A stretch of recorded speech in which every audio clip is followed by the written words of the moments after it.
Hey, good afternoon. I hope you're having a good day. As you can see, we have internet back at the church. That's how I'm putting this video up. But we were going to do something a little different tonight, and I think we're going to stick with that because something's really been on my mind this week, and this is a good opportunity for us to kind of put something in practice.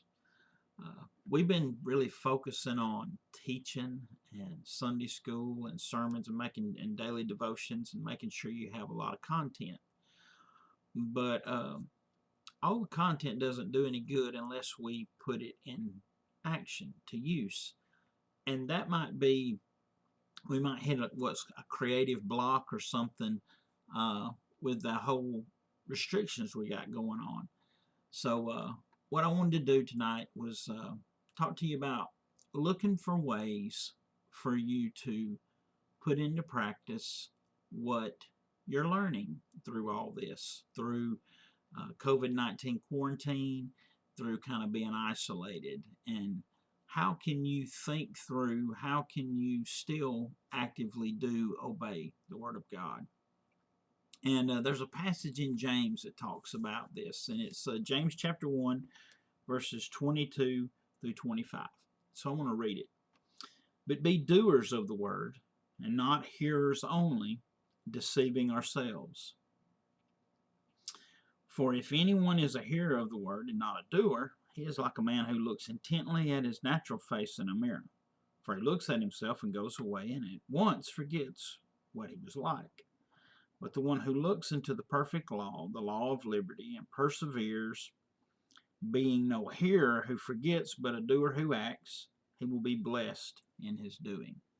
So the idea is someone who just hears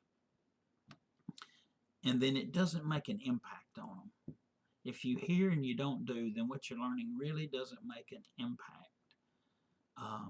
So he forgets. He doesn't really grow. There's no really going forward. There's no really moving forward and applying the word to your life.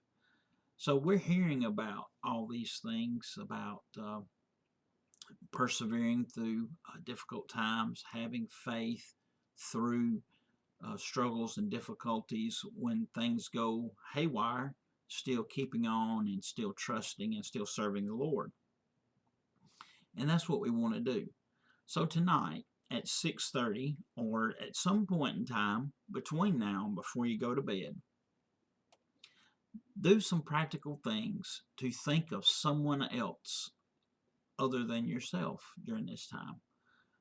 Because we are in such a situation where we could really just think about ourselves all the time and could be isolation in a way to where we begin to think that our world revolves around us. It's a real easy temptation.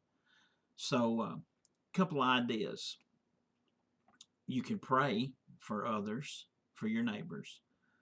You can walk out in your front yard and look down your street if you live around other houses and pray individually for those houses, the people in them. If you know their name, pray for them by name and what their needs might be for today and going forward. And pray for, if they're not a Christian, pray for an open door for you to share by something you will do to help them over the coming days and weeks as we continue on in this situation. If you want to get out in your car, go and drive to a specific place and pray for God to bless the people who work here, the people who are still working. And it's so easy for us to forget, but there are people that they're still in this grind of working to meet the needs and to serve our community. People at Walmart, people at where we buy food, fast food places where we go, many of us go eat. The people who are working to restore power and communication in the different places that were hit by the tornado and the storm coming potentially tomorrow. So all those people who are working, get out and go to where they are Even if you just drive by and go down the road and pull off the side of the road and stop and pray for them. Well, why do you go? Going gives you a visual. Going puts you closer to being in the situation, and it becomes less of I know it's going on and more of I see this with my own eyes. If you go and you drive by and there's a guy standing there doing traffic, ask him, does he have anything that you could pray for him about? If you see workers up the pole, ask them if they need anything. Do you need water? Do you need something to eat? Because I can go to town to McDonald's or to Burger King and I can buy you dinner and bring it back to you. Do you have something to eat? Think about those things. Pray for the garbage pickup men and the people who uh, do those things that we don't think about and we take for granted. Pray for your mail carrier because we are once again dependent upon the mail in ways like we haven't been in years for communication and to get what we need. If you have a delivery from FedEx, UPS, pray for them. Ask them, is there anything that they need that you could help them with? Uh, all these different things that we have going on. Your pest control man, even if they're just doing the outside of the house, ask them, do they need anything during this time? Because they're still working, but that doesn't mean that they still don't have needs and still need to know that someone is caring about them as they go about their jobs.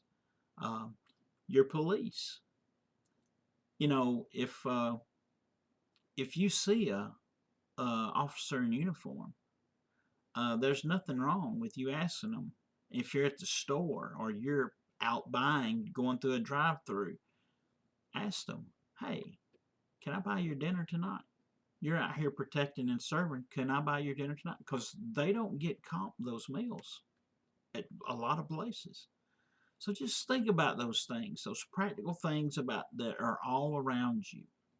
But even if it's just as simple as go outside and look at your neighbor's houses, and maybe the Lord will prick your heart to a need that you see while you're looking around at your neighbors, and you'll see that. Uh, Contact a church member not inside your circle of friends and ask them how they were doing. Uh, Maybe you don't want to call, maybe you'd rather write a card. You can do that. If we have our eyes open to doing, there's so many things that we can do just in a normal course of life that can maybe make an impact on someone. So today, from now until you go to bed, I want to encourage you and challenge you to do something for someone else to show them that you are thinking about them as they still work and serve our community. All right? So that's what we're going to do tonight. That was going to be the plan. If we didn't have internet, I was just going to give you a little thing because my internet at home is really sketchy sometimes. So just going to do that.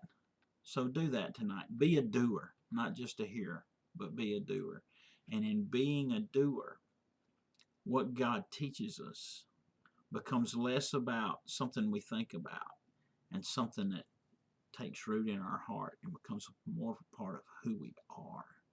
Not just here, but here, and becomes a part of who we are for Christ, where we live. I hope you have a great evening, and I will see you tomorrow morning. Bye-bye.